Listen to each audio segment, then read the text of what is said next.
मेरठ के सौरभ राजपूत हत्याकांड की चर्चा सोशल मीडिया से लेकर चट्टी चौराहों तक खूब है। जिस जघन्य तरीके से मुस्कान ने साहिल के साथ मिलकर इस हत्याकांड को अंजाम दिया है वो काफी भयावह है। सौरभ राजपूत की हत्या से पहले उनका केवल एक वीडियो सामने आया था जिसमें वो अपनी बेटी और पत्नी मुस्कान के साथ डांस कर रहे हैं। वहीं मुस्कान और साहिल के कई वीडियो सामने आए हैं जिसमें वो एक साथ घूमते दिख रहे हैं। इस बीच सौरभ राजपूत की कुछ तस्वीरें सामने आई हैं जो मर्डर से ठीक पहले की बताई जा रही हैं। बता दें कि सौरभ राजपूत का एक सीसीटीवी फुटेज सामने आया है जिसमें वो आखिरी बार जिंदा नजर आ रहे हैं। ये सीसीटीवी फुटेज 3 मार्च की रात 11:49 का है। इन तस्वीरों में सौरभ किसी के साथ बाइक पर अपने घर की ओर आते हुए दिख रहे हैं। इन तस्वीरों में सौरभ बाइक पर पीछे बैठे दिखाई दे रहे हैं। बाइक चलाने वाला शख्स सौरभ का दोस्त बताया जा रहा है। मीडिया रिपोर्ट्स के मुताबिक ये तस्वीरें उस वक्त की हैं जब सौरभ अपने परिवार के लिए खाना लेकर वापस अपने घर को लौट रहे थे। दरअसल इसी खाने में मुस्कान ने दवा मिला दी थी। इसे खाने के बाद सौरभ गहरी नींद में सो गए थे। इसके बाद मुस्कान ने पति सौरभ के सीने में खंजर उतारकर उनकी जान ले ली। गौरतलब है कि 3 मार्च की रात को सौरभ की हत्या करने और उनके शव को टुकड़े टुकड़े करके नीले रंग के ड्रम में सीमेंट से सील करने के बाद मुस्कान अपने प्रेमी साहिल के साथ हिमाचल चली गई थी। हिमाचल से दोनों के वापस आने के बाद इस हत्याकांड का खुलासा हुआ था। हालांकि अब सौरभ के दोनों कातिल यानी मुस्कान और साहिल जेल की सलाखों के पीछे कैद हैं। वहीं आज साहिल की नानी उससे मिलने पहुंची थी। साहिल से मुलाकात के बाद नानी ने क्या क्या कहा है आपको सुनवाते हैं। खाना वाना मिल रहा है, कोई दिक्कत तो नहीं हो रही? मुस्कान से भी मुलाकात हुई आपकी? वो तो अगर नहीं भी होगा ना, वो मुझसे तो यही कहेगा कोई मुझे परेशानी नहीं है। मैं नानी हूँ, उसे पता है क्या मैं तो ये अगर कोई परेशानी होगी तो मुझसे नहीं, मुझे नहीं कहेगा मैं ठीक हूँ। कोई एक आध बात तो बताई होगी उन्होंने। नानी मुस्कान से मिलना चाहा आपने? क्यों? मैंने तो शुरू में ही ना देखी, वो कभी नहीं देखी। पहले से पसंद नहीं रही? नहीं, मैं कभी नहीं देखी ना, मुझे पहचान नहीं सकती कि ये मुस्कान है या ये है। अच्छा, मिली आज आपसे मुस्कान, मिली, मुलाकात हुई ना? अच्छा नानी, वैसे सबसे अलग बात, ये जो केस हुआ है आप इसे कितना गंभीर मानते हैं, कितना गलत केस है? ये है, इससे गलत कुछ हो नहीं सकता, ये कह रही है। पर कैसे क्या करा इसमें मैं कंफ्यूज हूँ। कैसे क्या हुआ, क्यों उसके आदमी से साहिल को क्या परेशानी हुआ, और जो भी कुछ ये रचना रची है सब लड़की नहीं, मुस्कान नहीं करा है सब कुछ, जो भी कुछ करा। नानी, एक इसमें जो बात हो रही थी कि जो साहिल के जो नाना हैं वो कोई तंत्र क्रिया करते थे, आप तो उनके साथ जुड़े रहे हैं। साहिल के नाना है नहीं, साहिल का कोई मामा नहीं है, 2 मामा के मर गए, साहिल का कोई नहीं है।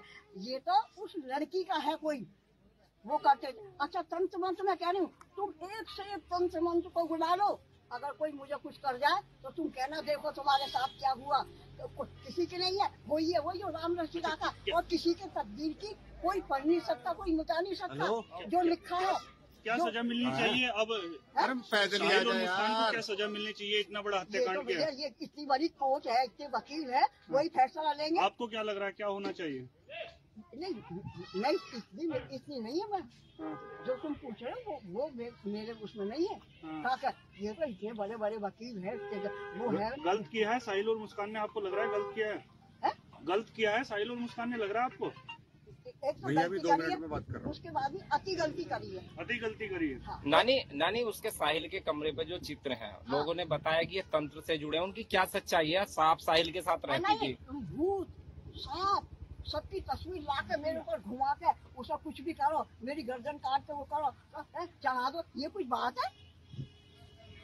तंत्र वंत्र नहीं क्या करता था साहिल? बिल्कुल नहीं, बिल्कुल सिर्फ एक उसे और कुछ नहीं। किसी को नहीं मानता था, किसी को नहीं, एक वो तो भोले को ही मानता, भोले बाबा को मानता था। अब भोले की तस्वीर है, वो किसी कारण से बदल, तस्वीर बनाने में क्या है, वो तो फेल सीन है, कैसे बना दो, कैसे कर दो, उससे क्या हो रहा है। बता दें कि मेरठ पुलिस और एफएसएल की टीम उस कमरे में पहुंची थी जहां सौरभ राजपूत की जघन्य तरीके से हत्या की गई थी। मेरठ पुलिस इस हत्याकांड से जुड़ा हर सबूत इकट्ठा करने में लगी हुई है।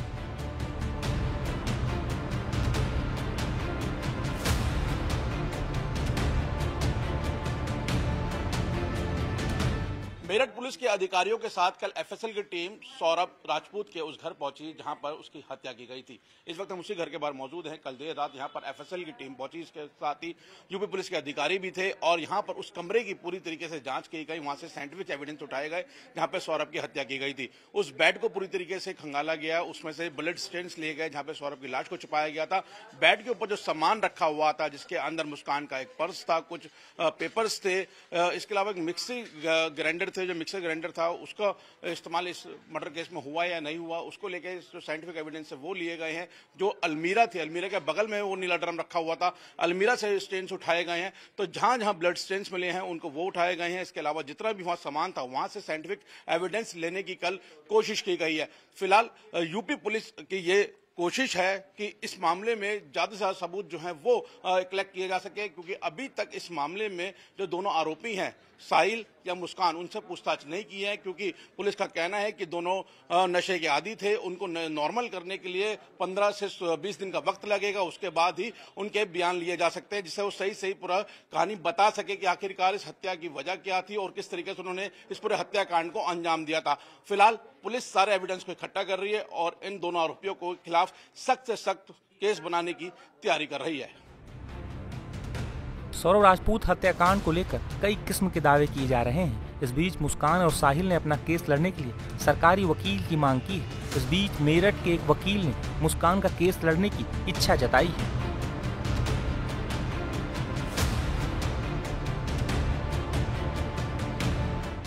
सौरभ हत्याकांड में उसकी पत्नी मुस्कान मेरठ जेल के अंदर बंद है और वहीं उसका प्रेमी जो साहिल है वो भी मेरठ जेल के अंदर बंद है, जिसको बंद होने के बाद में इन दोनों आरोपियों ने सरकारी वकील की मांग की है। लेकिन मेरठ में एक ऐसे वकील भी हैं जिन्होंने मुस्कान का केस लड़ने की इच्छा जाहिर की है और वो भी गारंटी के साथ कि मुस्कान को फांसी की सज़ा नहीं होगी। आखिर वो ऐसा क्यों कह रहे हैं और उनको मुस्कान का केस लड़ने की चाहत क्यों जागी है? स्वागत है आपका वकील साहब। जो मुस्कान को फांसी नहीं होगी और इस बात की आप गारंटी ले रहे हैं, वो गारंटी लेने के पीछे क्या कारण है? और मुस्कान का केस लड़ने की भी आपने इच्छा जाहिर की है, वो इच्छा आपके अंदर क्यों जागी? आपको क्यों ऐसा लगता है कि मुस्कान का केस लड़ना चाहिए? मुस्कान का जो केस है वो परिस्थिति साक्ष्य पर आधारित है, डायरेक्ट एविडेंस कोई नहीं है। और जहाँ डायरेक्ट एविडेंस हो वहाँ कानून में ये प्रोविज़न है कि उसे फांसी की सज़ा नहीं होगी। फांसी की सज़ा के लिए धारा 299 आईपीसी को कवर करना होता है, अगर कवर नहीं है तो नहीं होगी। तो जो मेरठ पुलिस ने इतने साक्ष्य इकट्ठे किए हैं, वो ड्रम मिल गया आला कत्ल, उसके अंदर वो जो चाकू था वो मिल गया है, उसने अपने मुंह से कबूलनामा कर लिया है, उसने भी और उसके प्रेमी साहिल ने भी कर लिया, तो इसके अंदर कौन से ऐसे एविडेंस है जिसकी कमी रह रही जिस वजह से उसको फांसी की सज़ा नहीं हो पाएगी? उन्होंने पुलिस अभिरक्षा में कन्फेशन किया है। पुलिस अभिरक्षा में किया गया कन्फेशन साक्ष्य में ग्राह्य नहीं है, और जो चीज़ साक्ष्य में ग्राह्य नहीं है उसके आधार पर आजीवन कोई भी सज़ा नहीं हो सकती। उसे के लिए पुलिस को साबित करना कि जो परिस्थिति साक्ष्य से डायरेक्ट एविडेंस कोई नहीं है, ये कोई गवाह नहीं है कि इन दोनों ने हमारे सामने उसे मारा है।